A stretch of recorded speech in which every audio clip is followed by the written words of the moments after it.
வஸ்ஸலாத்து வஸ்ஸலாம் அலா ரசூல் ஸல்லல்லாஹு அலைஹி வஸல்லம். இறைவன் குர்ஆனிலே 82வது அத்தியாயத்தில் 6லிருந்து 14 வரை உள்ள வசனங்கள் அல்லாஹ் கூறுகின்றான்.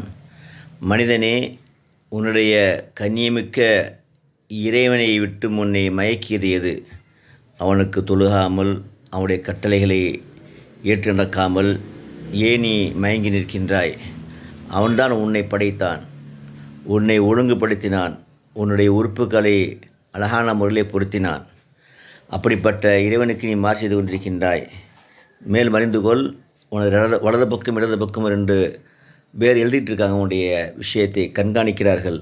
நீ நன்மை செஞ்சின்னு சொன்னால் உனக்கு சொர்க்கமும், தீமை செய்தால் நரகமும் புகுவாய் என்று இறைவன் நம்மை வெளிப்படையாக தெளிவாக சொல்கின்றாகவே 5 நேரம் தொழுங்கள், நன்மை செய்யுங்கள், தீமை விட்டு விலகிக் கொள்ளுங்கள், சொர்க்கம் செல்லலாம், நரகவட்டி